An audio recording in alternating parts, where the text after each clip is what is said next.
बिस्मिल्लाहिर्रहमानिर्रहीम। मुअज़्ज़ज़ नाज़रीन, अली शायर 21 के साथ आपकी खिदमत में हाज़िर है। सलाम कबूल कीजिए। जनाब अली, दुनिया के हर खित्ते में हर तरह के लोग आबाद हैं और तरह तरह की कौमें अपने रस्म व रवाज के मुताबिक ज़िंदगी बसर कर रही हैं। इन कौमों का ताल्लुक़ चाहे जिस मज़हब से भी हो, लेकिन इनमें एक बात ज़रूर एक पाई जाती है, वो है प्यार व मोहब्बत। अगर ज़िंदगी का सारा दारोमदार प्यार व मोहब्बत के इर्द घूमे तो कोई वजह नहीं कि हर इंसान खुशहाली की ज़िंदगी बसर करे और अपनी सांसें पूरी करे। मेरे उस्ताद दामन ने अपनी पूरी ज़िंदगी मज़लूम, बेसहारा और गरीब आवाम के लिए वक़फ़ कर रखी थी। उनकी मकबूलियत की सबसे बड़ी वजह भी यही थी कि अल्लाह उनसे राज़ी था, चूँकि वो अल्लाह की मखलूक से राज़ी थे। उन्होंने अपने पीछे बेशुमार शागिर्द और लाखों की अकीदतमंदों की एक बड़ी तादाद सोगवार छोड़ी हुई है। उस्ताद दामन 4 सितंबर 1911 को कूचा, डोगरा, नवा मोहल्ला, चौक मत्ती, पापड़ मंडी, अंदरून मोरी गेट में पैदा हुए। लाहौर में ये बड़ा गुंजानबाद इलाका है। वालिदैन ने आपका नाम चिरागदीन रखा। वालिद का नाम मीरा बख्श और माँ का नाम करीम बीबी था। वालिद मीरा बख्श की लोहारी दरवाजे के बाहर दर्जी की दुकान थी। उस्ताद दामन के बड़े भाई फ़रोज़दीन रेलवे में मुलाज़म थे और दर्जियों का काम करते थे। उस्ताद जी को उनसे वालहाना मोहब्बत थी और आप भी उनके साथ हाथ बटाया करते थे। उस्ताद दामन के दादा अमीर थे और नाना गरीब।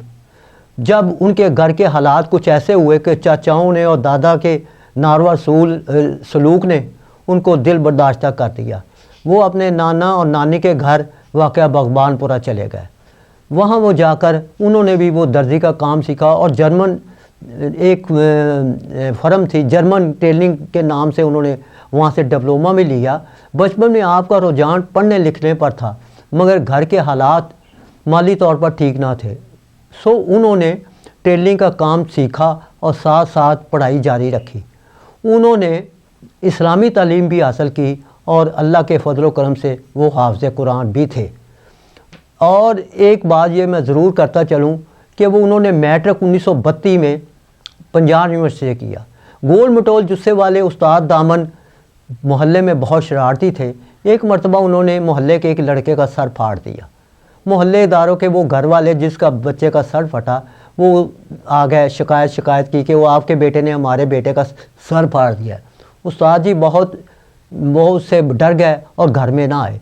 उस्ताद जी के वालिद ने उसी वक्त एक नाई बुलाया और मीठे चावल की देग पकाकर मोहल्ले में बांटनी शुरू कर दी। वो फिर आ गया, कहते हमारे बच्चे का सर फाड़ दिया और आप मीठे चावल बांट रहे हैं। उनके वालिद ने कहा आज हमें पता चला कि हमारा बेटा भी जवान हो गया। तो बेटे के इस वजह से उस्ताद जी बहुत शर्मिंदा हुए और वो घर में आकर माफ़ी मांगी।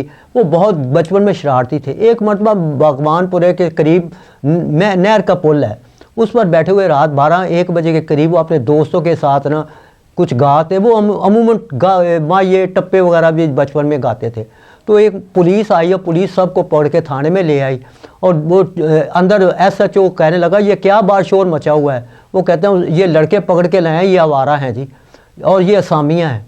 तो वो बाहर आए, वो कहते ओए कौन हो तुम। उस्ताद जी बोले सामियाँ हैं ने पर कब्र तो बगैर ने, कब्रां नहीं हैं, सामियाँ ही हैं ने। वो SHO हंस पड़ा। वो कहते ओए ये तो आप शायर को पकड़ लाए हैं, छोड़ दो इनको।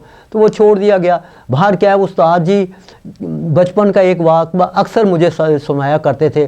वो सारी ज़िंदगी उन्होंने कुर्ता धोती और पैनी और रुमाल सर पे रखा करते थे।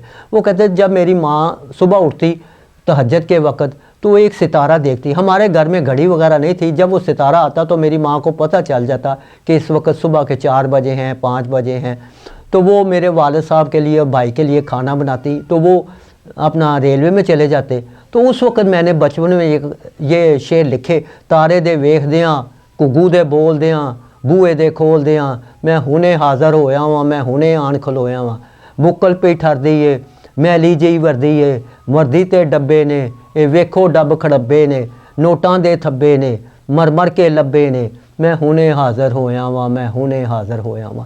وہ بچپن سے ہی شعر و شاعری کی طرف بڑا ان کا رجحان تھا، اور وہ بگڑوں کے بول وغیرہ بھی گایا کرتے تھے، اور بڑے حاضر جواب تھے، گول مٹول ان کا جسہ تھا۔ وہ کہا کرتے تھے کھا کھا کے ٹھوکراں رستے دے وانگ روڑا، اسی وانگ مٹول گول مٹول جہ ہو گئے ہاں، سن سن زمانے دے جھوٹ سچے بھلے، اسی آپ انمول جہ ہو گئے ہاں۔ وہ بہت ہی جب حالات زیادہ خراب ہوئے تو انہوں نے ایک درزی کی دکان خود باغبان پورہ کی ایک گلی میں ڈالی، اور دامن ٹیلرنگ ہاؤس کے نام سے وہ دکان تھی۔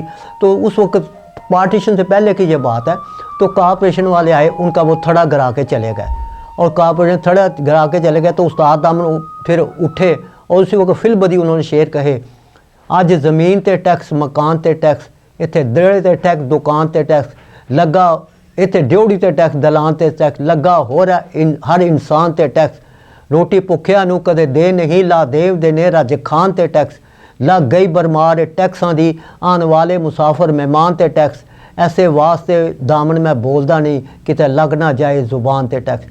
اسی طرح ایک مرتبہ بھگوان پورے کی ایک مشہور ہستی تھی میاں افتخار الدین، وہ قائد اعظم کے ساتھی تھے، بڑے قائد اعظم، وہ اس کی ساری زمینیں اور مالک تھے ان زمینوں کے بھگوان پورے کے۔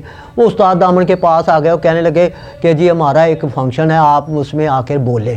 تو استاد جی نے کہا میں کیا بولوں گا، کہتے ہیں نہیں جی آپ وہاں بولیں آ کے۔ تو پھر استاد دامن نے پھر اس موقع پر شعر بولے، بہت مشہور تھے، ساڈی ایک کمیٹی ہے سلیٹی ہے لویٹی ہے نی پنڈ نو سمیٹی ہے، لاہور دی کمیٹی نال اکھ تے ملائی جا، گلی گلی شہر شہر انہیں فرشی بنائیاں نے، ہور نہیں پیڑیاں نی موریاں بنائی جا۔ وہ بہت مقبول ہوئے اور سارا مشاعرہ انہوں نے سمیٹ لیا۔ ایسے لا تعداد واقعات ہیں جو میں انشاءاللہ تعالی آپ کو اگلی قسطوں میں بھی آپ کے ایپیسوڈ میں بیان کروں گا، کیونکہ استاد دامن کا اللہ کے فضل و کرم سے مجھے پورا کلام ازبر یاد ہے، اور آپ انشاءاللہ ضرور محظوظ ہوں گے ایسا کلام بھی جو کہیں پرنٹڈ بھی نہیں ہے۔ وہ اللہ آپ کا حامی و ناصر ہو۔ اللہ حافظ۔